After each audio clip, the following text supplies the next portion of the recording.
మనం చూసామంటే ఎప్పటికైనా మనం గోచారమే ఫస్ట్ మాట్లాడుకోవాలి. ఎందుకంటే రాశి ఫలితాలు మాట్లాడుకున్నప్పుడు. సో, అందరూ చాలామంది ఎదురు చూస్తున్న ఒక సబ్జెక్ట్ కూడాను.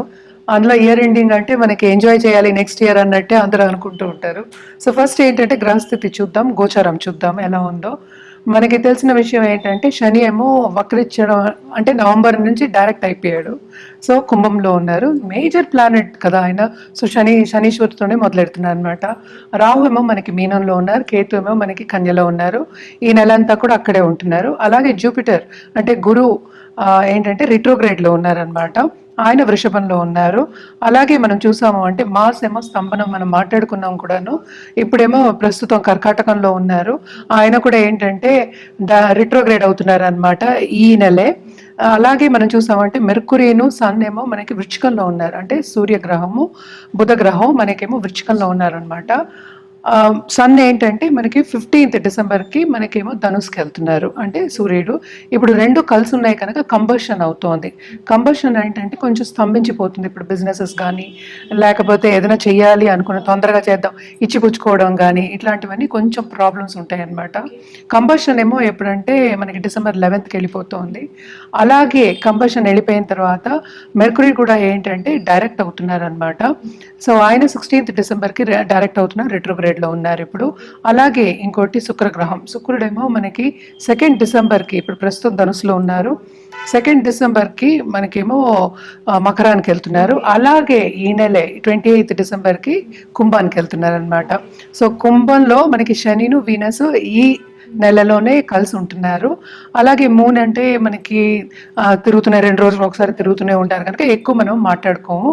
బట్ మేజర్ ఏంటంటే ఇప్పుడు మార్స్ ఏంటంటే retrograde, Mercury retrograde, Jupiter retrograde, అలాగే మార్స్ ఏమో ఏంటంటే నీచ పడడం అనేది కొంచెం ప్రాబ్లమాటిక్ అనమాట.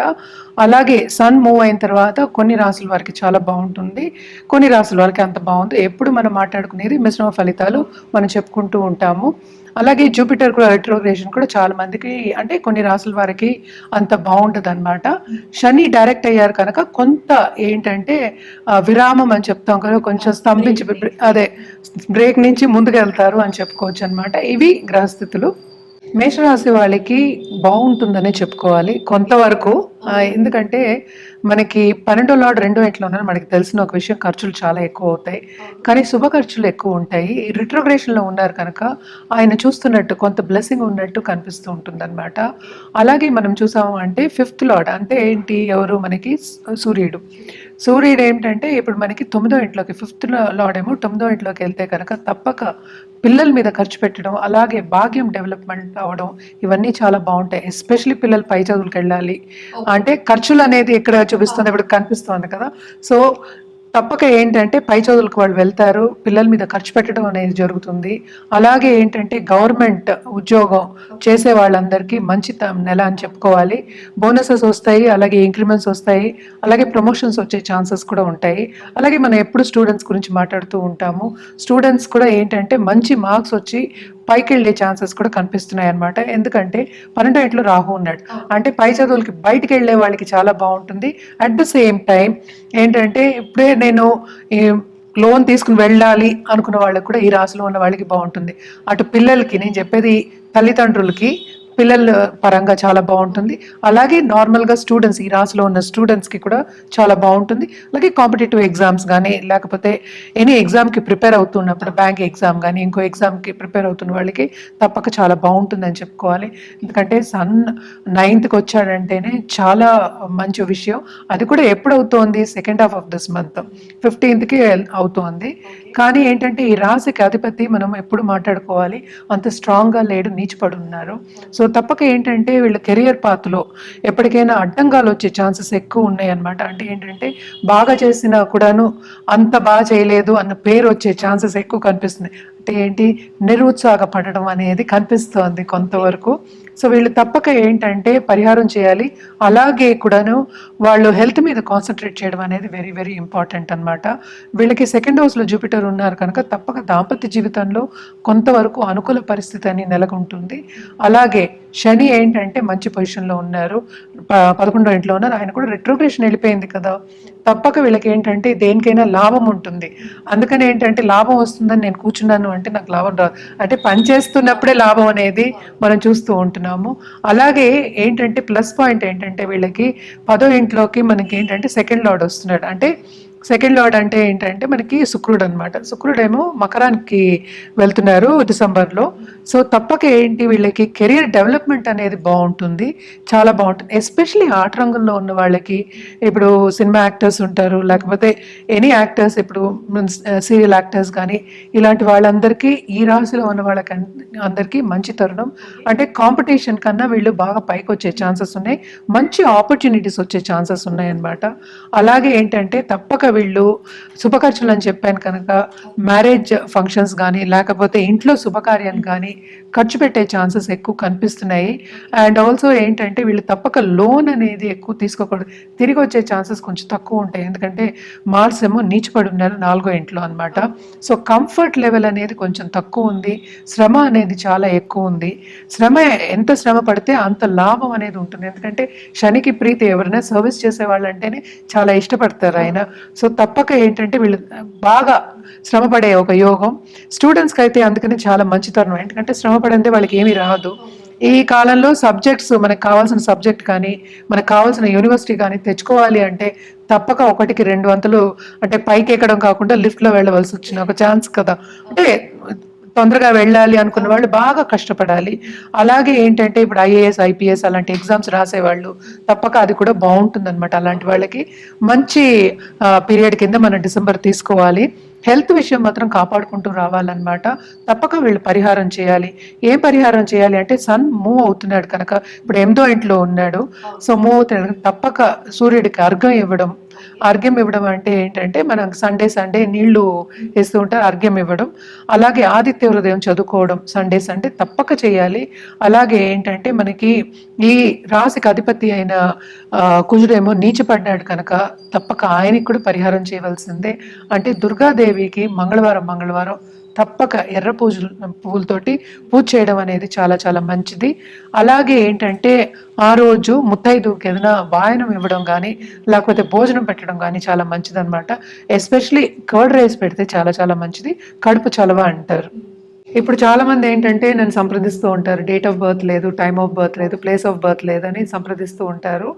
కానీ ఏంటంటే దీంట్లోనే మనం ఒక పని చేయొచ్చు, అంటే హోరశాస్త్రం అనేది ఉందన్నమాట. హోరా బట్టి మనం మీరు అడిగే ప్రశ్నలకి ఆన్సర్ ఇవ్వడం అనేది జరుగుతుంది. ఎప్పటికైనా అది కరెక్ట్, అదొక శాస్త్రం అనమాట.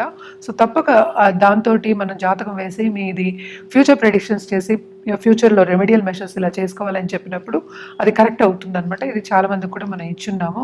సో హోరశాస్త్రం బట్టి, ప్రశ్న బట్టి మనం ఏంటంటే డేట్ ఆఫ్ బర్త్ లేని వాళ్ళందరికీ చెప్పడం అనేది జరుగుతుంది. అదొకటి కాకుండా చాలామంది ఏంటంటే జాతిరత్నాలు వాళ్ళు ఏదో ఒకటి ఈ రోజు పుట్టాం కనుక పేరు బట్టి మీరు ఇవ్వండి అంటారు. సో పేరు బట్టి జాతకం ఎప్పుడు అవ్వదు, జాతకం బట్టి పేరు పెడతాం కానీ పేరు బట్టి జాతకం వేయడం అనేది is not right according to me. అంటే ఏంటంటే ఎంతమందికో సేమ్ పేరు ఉంటుంది, సేమ్ అక్షరంతో స్టార్ట్ అవుతుంది, అందరికీ ఒకటే ఉండదు కదా. సో పేరు బట్టి ఈ నక్షత్రం అని చెప్పలేము కదా. సో డేట్ ఆఫ్ బర్త్ ఉన్న వాళ్ళకి తప్పక జాతకం వేసి కరెక్ట్గా చూసి, తుల్యంగా చూసి, అంటే ఏంటి బాగా చూసి అనుకుందాం, కాసేపు చూసి చెప్పడం అనేది జరుగుతుంది. అంటే జాతకం చెప్పడం అనేది జరుగుతుంది, వాళ్ళకి కావాల్సిన రెమెడియల్ మెషర్స్ చెప్పడం అనేది జరుగుతుంది. అది లేని పక్షాన్ని ప్రశ్న మార్గానికి వెళ్తాము, దాన్ని బట్టి మనం ఏంటంటే మనం జాతకం చెప్పడం జరుగుతుంది, రెమెడియల్ మెసేజ్ చెప్పడం జరుగుతుంది. అలాగే జాతిరత్నాలు ఏం వేసుకోవాలి అని చెప్పడం జరుగుతుంది కనుక తప్పక అవన్నీ కరెక్ట్ అవుతాయి. మనం ఏమో చాలా మందికి ఇచ్చున్నాం కూడాను. లేకపోతే అలాగే ఏంటంటే టైం కరెక్షన్ కూడా చేయగలం అనమాట. కొంతమందికి ఏంటంటే డేట్ ఆఫ్ బర్త్ ఉంటుంది, టైం ఉండదు. సో ఆ టైం కరెక్షన్ కూడా మనం ఏంటంటే ఆ దశల్ని బట్టి మనం టైం కరెక్షన్ కూడా చేయడం అనేది జరుగుతుంది. ఈ కాలంలో అందరూ ఏంటంటే బర్త్ అవ్వగానే మనం చూసేస్తున్నారు, జాతకాలు వేసేసుకుంటున్నారు. కానీ కొంతమందికి అంటే ఊళ్ళల్లో ఉండే వాళ్ళందరూ సంప్రదిస్తూ ఉంటారనమాట ఫోన్ చేసి, నేను ఈ స్టోన్ వేసుకున్నాను, నాకేమో మంచి జరగలేదు అంటారు. సో పేరు బట్టి ఇచ్చినప్పుడు ఎప్పుడైనా సరే నా పేరు ఇది అని పేరు బట్టి ఆ అక్షరం బట్టి ఇచ్చినప్పుడు ఏమవుతుందంటే ఎప్పుడు కరెక్ట్ కాదనమాట, తప్పయ్యే ఛాన్సెస్ ఎక్కువ కనిపిస్తాయి. మనం కరెక్ట్ రెమెడియల్ మెషర్స్ కానీ కరెక్ట్గా ఏంటంటే ఒకటి ప్రిడిక్షన్ చేయడం కానీ ఫ్యూచర్లో ఏమవుతుందని చెప్పడం కానీ జరగడం కొంచెం తక్కువ ఉంటుంది కనుక తప్పక ప్రశ్న మార్గం వెళ్ళడం అనేది బెస్ట్. అలాగే హోరశాస్త్రంకి వెళ్ళడం బెస్ట్ అన్నమాట. ఇవన్నీ చేయొచ్చు. ఎవరికైనా కావాలంటే తప్పక కింద స్క్రోల్ అయ్యే నంబర్కి అలాగే ఈమెయిల్ ఐడికి సంప్రదించండి. ఇప్పుడు ఏంటంటే మన రాసుల వారీగా మాట్లాడుకోవాలంటే అన్ని రాసుల వారు అందరూ పుట్టిన వాళ్ళందరూ తప్పక కార్తీక మాసంలో పూజలు చేసుకోవడం అనేది అనాదిగా వస్తున్న ఒక పద్ధతి. అసలు ఎందుకు అనేది ఫస్ట్ కనుక్కుందాం. అంటే ఏంటి, మనకి సనాతన ధర్మం అయినా సరే మనం పెద్దవాళ్ళు పెట్టినది ఏంటంటే కార్తీక మాసంలో ఎప్పుడైనా మనం చూసామంటే సీజన్ ఏమో చేంజ్ అవుతుంది. సీజన్ చేంజ్ అయినప్పటికీ ఏమవుతుందంటే ఇన్ఫెక్షన్స్ ఎక్కువ అవుతాయి. ఎందుకంటే చలికాలంలో ఎండ ఉండదు చలికాలము, అండ్ ఆల్సో ఏంటంటే డే అనేది షార్ట్ అవుతుంది, నైట్ అనేది లాంగ్ అవుతుంది, పెద్దగా అవుతుంది. అంటే ఏంటంటే 24 hours మనం డివిజన్ చేసుకుంటే అలా అవుతుంది కనుక. అండ్ ఆల్సో మనకి ఏంటి ఇన్ఫెక్షన్స్ ఎందుకు వస్తాయి అంటే ఆ క్లైమేటిక్ కండిషన్స్ బట్టి, అంటే మనకి క్లైమేట్ మారుతోంది, సీజన్ మారుతోంది, మారినప్పుడు ఏమవుతుంది మనం బయటికి వెళ్ళలేము ఆ చలిలో. సో ఇవన్నీ మనం చేయలేము కదా, మనకి ఏంటంటే హాట్ క్లైమేట్ మనది ఎప్పటికైనాను. సో అవన్నీ చేయలేము కనుక అవి చేస్తే ఏంటంటే రెగ్యులర్గా మనం బయటకు వెళ్ళి ఏదైనా పని చేస్తే తప్పక ఇన్ఫెక్షన్స్ అనేవి మనకి వస్తాయి కనుక వాళ్ళు ఏమన్నారంటే ఉపవాసాలు ఉండమన్నారు. ఎందుకు ఉపవాసాలు ఉండాలి అంటే లైట్గా తిన్నప్పుడు ఏంటంటే డైజెషన్ కూడా అవుతుంది. మనం ఎప్పుడైనా మనం చూసామంటే పొద్దున డైజెషన్ అంటే సన్ ఉన్నప్పుడు డైజెషన్ అయిందే, రాత్రి డైజెషన్కి తేడా ఉంటుంది. సో ఇవన్నీ కలిపి అవన్నీ ఆలోచించుకుని పెద్దలు మనకి నిర్ణయం చెప్పారనమాట. దానికి తోడు ఏంటంటే ఆధ్యాత్మికంగా చేసుకుంటే స్పిరిచువల్ గ్రోత్ అంటే ఏంటి, ఏదో ఒకటి చేసుకోవాలి. ఇప్పుడు పని ఉండదు అనుకుందాం కాసేపు, ఇదివరకు కాలంలో అదే జరిగేది కదా, బయటికి ఎక్కువ వెళ్ళలేనప్పుడు ఇంట్లో ఉండాలి, ఇంట్లో ఉన్నప్పుడు పూజలు చేసుకుంటే ఏదో ఒకటి చేయాలి కనుక, అంటే కాలం గడవాలి కనుక పూజలు చేసుకున్నప్పుడు ఏంటంటే మనకి స్పిరిచువల్ గ్రోత్ అనేది ఉంటుంది కనుక ఇవన్నీ కలిపి మనకి ఒక మాసం కింద పెట్టి మనకి చెప్పారు. ఈ మాసం ఏంటంటే అటు విష్ణుమూర్తికి అటు శివుడికి శివ భక్తులకి ఇద్దరికి కలిసి వచ్చిన ఒక మాసం.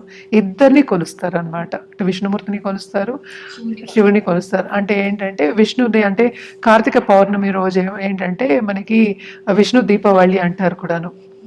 సో ఆ రోజు ఎవరైనా సంవత్సరం అంతా దీపం పెట్టుకోలేదు అన్నవాళ్ళు కార్తీక మాసంలో కార్తీక పౌర్ణమి రోజు దీపం పెట్టుకుంటే వాళ్ళకి పుణ్యం వస్తుంది. ఈ సంవత్సరం అంతా పెట్టుకోకపోయినా ఆ ఒకరోజు పెట్టుకుంటే ఆ సంవత్సరం అంతా కట్టబెట్టుకున్న పుణ్యం ఆ రోజు పెట్టుకున్నందుకు వస్తుందని చెప్తూ ఉంటారు కనుక తప్పక కార్తీక మాసంలో దీపం పెట్టుకోవడం అనేది మంచిది. అలాగే ఏంటంటే చాలామంది వ్రతాలు కూడా దీపవ్రతం కూడా చేస్తూ ఉంటారు. దీపాలు ఇచ్చిపుచ్చుకోవడం అని, ఒత్తులు కూడా ఇచ్చిపుచ్చుకోవడం అనేది ఉంటుంది. అది బేసిక్గా ఏంటంటే మనకి ఎప్పటికైనా పద్ధతి ఏంటి, పొద్దున్నే లేచి స్నానాలు చేసి మనం ఆధ్యాత్మికంగా ఒక రోజుని గడపాలి అని చెప్తూ ఉంటాం. ఇదేంటంటే దీక్ష మనకి ఉన్నప్పుడు ఇవన్నీ మనకి నాగుల చవితి కూడా ఇప్పుడే వస్తుంది. అలాగే ఏంటంటే ఒక్కొక్క రోజు ఒక్కొక్కటి వస్తుంది. సో ఈ మాసం అంతా ఏంటంటే నేచర్కి దగ్గర అవ్వాలి, మనం నేచర్తో పాటు మనం సన్నిహితంగా ఉండాలి అని చెప్పడానికి మనం కార్తీక మాసాన్ని ప్రతీక కింద తీసుకోవచ్చు. అలాగే ఏంటంటే మాసం అంతా మనం ఎప్పటికైనా ఆధ్యాత్మికంగా మనం ఆలోచించుకుంటూ శివ దీక్ష తీసుకుని చేసుకోవడం అనేది మంచిది. మనం చూసామంటే అయ్యప్ప స్వామి దీక్ష కూడా తీసుకుంటూ, శక్తి దీక్షలు కూడా తీసుకునే వాళ్ళు ఉంటారు, శివ దీక్షలు అన్నీ తీసుకుంటూ ఉంటారు. మనం ఎప్పటికైనా రోజు ఏంటంటే ఇండివిజువల్గా మనం ఒక్కళ్ళం కూర్చొని చేసే ఇదేంటి పెద్ద పండగగా చేసుకునేది కాదు. సో ఇండివిజువల్గా స్పిరిచువల్గా మనం గ్రో అవ్వాలి అని అంటే రీక్రియేషన్ మనం రీక్రియేట్ చేయడానికి ఒక సందర్భం కింద తీసుకోవాలి. అంటే ఏంటి, ఈ సంవత్సరం అంతా పోయిన సంవత్సరం అంతా అనుకుందాం ఇప్పటి వరకు, లేకపోతే ఎన్ని మాసాలు గడిచాయో అన్ని మాసాలు, ఎప్పుడు మనకి సక్సెసే రాదు, ఎప్పుడు మనకి ఓటమే రాదు. సో ఇవన్నీ కూడా ఏంటంటే మనం కూర్చుని ఒక ధ్యాస పెట్టి చిందించడం అంటే థింకింగ్, అవి థింక్ చేస్తున్నప్పుడు మనం ఎలా వెళ్ళాము, ఎలా ముందుకెళ్ళాలి, ఎలా ఉంది అని నేర్చుకోవడానికి ఒక టైం గ్యాప్ కింద కూడా చెప్పుకుంటూ ఉంటాం అన్నమాట.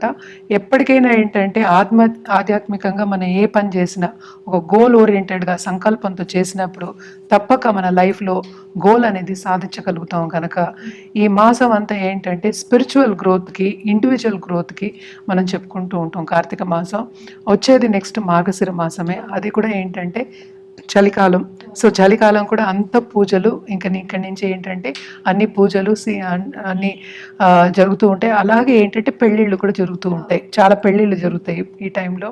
సో ఇవన్నీ ఏంటంటే కొంచెం గ్యాప్ ఇచ్చి, నువ్వు కొంచెం గ్యాప్ ఇచ్చి మళ్ళీ పనికెళ్ళు అని చెప్పడానికి ఒకటి. అలాగే పూజలు చేసుకోమని ఇండివిజువల్గా ఏంటంటే ఇప్పుడు ఏంటంటే కలయిక, అందరూ కలిసి పూజలు చేయడం కానీ, కార్తీక పౌర్ణమి రోజు చేసుకోవడం కానీ, వ్రతాలు చేసుకోవడం కానీ అందరూ కలిసి చేసుకుంటారు. అలాగే ఏంటంటే వన భోజనాలు అనేది ఉండేది. అంటే ఏంటి, సంద్ అనేది కొంచెం వీక్ ఉంటాడు కదా ఇప్పుడు. సో వన భోజనాలు కూడా బాగుంటుంది. అప్పుడు కూడా మనం ఏంటి నేచర్కి దగ్గర అవుతాం. సో అలాగే ఏంటంటే సోమవారం తప్పక శివుడికి రుద్రాభిషేకం చేసుకోవడం అనేది ఆన్మాతికత వస్తుంది. శివ పూజలు ఎక్కువ చేసుకుంటూ ఉంటాం అనమాట. అదొకటి కాకుండా ఈ మాసంలోనే ఏంటంటే శివుడికి ఆయన ఆలాహలం తాగారు, అందుకనే నీలకంఠుడు అనే పేరు వచ్చింది అని కూడా చెప్తూ ఉంటాం. సో ఈ మాసంలో తప్పక చేసుకుంటే ఏంటంటే స్పిరిచువల్గా గ్రోత్ అనేది చాలా రెట్టింపు అవుతుంది, రెట్టింపు కన్నా ఎక్కువ అయ్యే ఛాన్సెస్ ఉన్నాయి మిగతా మాసాల కన్నా అని ఒక ఐదీకం, అంటే నమ్మకం అనేది ఉందన్నమాట. సో తప్పక శివ పూజలు అలాగే విష్ణు పూజలు చేసుకోవడం కూడా చాలా మంచిదన్నమాట. ఇవన్నీ చేసుకుంటూ అందరూ స్పిరిచువల్గా గ్రో అవ్వాలి, వాళ్ళు అనుకున్నది సాధించాలి అని ఇవన్నీ చేసుకుంటూ ఉంటాం. అలాగే పెద్దలు కూడా చెప్తారు, వాళ్ళు ఇవన్నీ చేసినప్పుడు ఏంటంటే అలా బ్రాహ్మణ్ బ్లెస్సింగ్స్, అంటే జూపిటర్ మనకి గురు బ్లెస్సింగ్స్ ఉంటాయి, అలాగే మన ఇంట్లో పెద్దవాళ్ళ బ్లెస్సింగ్స్ ఉంటాయి. అలాగే ఈ మాసంలో నేను అన్నట్టు పెళ్ళిళ్ళు కూడా చాలా జరుగుతూ ఉంటాయి, అందరిలో కలయిక అనేది ఉంటుంది. అలాగే ఏంటంటే మనకి స్పిరిచువల్ టాక్స్కి వెళ్ళడం కానీ, లేకపోతే ధార్మిక కార్యక్రమాల్లో పాల్గొనడం కానీ అవన్నీ జరుగుతాయి. ఇంకోటి ఏంటంటే పుణ్యనది స్నానం చేయాలి అని చెప్తూ ఉంటాం అనమాట. ఈ టైంలో తప్పక పుణ్యనది స్నానం చేసినప్పుడు కూడా ఏంటంటే మన ఆరా అనేది క్లెన్స్ అవుతుంది. క్లెన్స్ అయ్యి మనకేంటంటే కొత్త ఎనర్జీ అనేది, కొత్త ఉత్సాహం అంటాం అనమాట, దాన్ని ఎనర్జీ అనేది వస్తుంది. కనుక తప్పక ఈ మాసం అంతా సద్వినియోగం చేసుకోవడం అనేది మంచిది. అందరూ అంటే ఏంటి, ఆడవాళ్ళు చేయొచ్చు, అటు మగవాళ్ళు చేయొచ్చు, పిల్లలు కూడా చేసుకోవచ్చు. చిన్న చిన్న పూజలైనా వాళ్ళు చేసుకుంటారు. ఆధ్యాత్మికంగా ఎప్పటికైనా స్పిరిచువల్ గ్రోత్, రిలీజియస్ గ్రోత్ ఇవన్నీ ఉంటాయి. కనుక కార్తీక మాసం మనం ఎప్పుడు విశేషంగా మనం చేసుకుంటూ ఉంటాం అన్నమాట. వ్రతాలు చేసేవాళ్ళు సత్యనారాయణ వ్రతం కూడా చేసుకుంటూ ఉంటారు కార్తీక మాసంలో. సో అటు విష్ణుమూర్తికి, ఎందుకంటే ఇదివరకు దెబ్బలాడుకుంటూ ఉండేవాళ్ళు, అంటే ఏంటి విష్ణుమూర్తి ఎక్కువ శివుడు ఎక్కువ అని. ఏ రూపమైనా ఎప్పటికైనా మనం మాట్లాడుకుని నిరాకారమే, ఏ రూపమైనా ఒకటే, అందరూ దేవుళ్ళే కదా. సో ఇద్దరికి కలయిక అనేది కార్తీక మాసం కనుక తప్పక అటు విష్ణు భక్తులు, అటు శివ భక్తులు అందరూ కూడా ఏంటంటే చేసుకుంటూ ఉంటారనమాట. అందరూ కలిసిమెలిసి చేసుకోవడం అనేది ఆన్వాయితీగా వస్తుంది. సో తప్పక ఏంటంటే ఇవన్నీ చేసుకుంటే మనకు కూడా గ్రోత్, స్పిరిచువల్ గ్రోత్ అనేది ఎక్కువ ఉంటుంది. అండ్ ఆల్సో మనని రీసెంటర్ చేసుకోవడం. ఇప్పుడు మనం లా ఆఫ్ అట్రాక్షన్లో మాట్లాడుకున్నప్పుడు కూడా ఏంటంటే మనకు కావాల్సింది మనం తెలుసుకోవాలి, ఆ తెలుసుకోవడం అలాగే దాన్ని సాధించడం మనకి తెలుసుకుంటే సాధించడం అనేది ఈజీ. కనుక ఈ గ్రోత్, స్పిరిచువల్ గ్రోత్కి, పర్సనల్ గ్రోత్కి, పర్సనల్ డెవలప్మెంట్కి ఈ మాసం, ఈ ధ్యానం కూడా చేసుకుంటూ ఉంటారు ఈ మాసంలో. సో ఇవన్నీ చేసుకోవడం అనేది చాలా మంచిది. చేసుకోలేని వాళ్ళు, మాసం అంతా చేసుకోలేని వాళ్ళు అట్లీస్ట్ ఒక్కరోజు, అంటే కార్తీక పౌర్ణమి రోజు చేసుకోవడం కూడా చాలా ఉత్తమం అన్నమాట. సో తప్పక ఆ రోజు చేసుకుంటే మొత్తం పుణ్యం చేయి కట్టుకుంటా చేరువ అవుతుంది. పాజిటివ్ బ్యాంక్ బ్యాలెన్స్ అనేది పెరుగుతుంది. ఎప్పటికైనా మనం పాజిటివిటీని తీసుకోవచ్చు దాంట్లోంచి. తప్పక చేసుకోండి, బాగుంటుంది.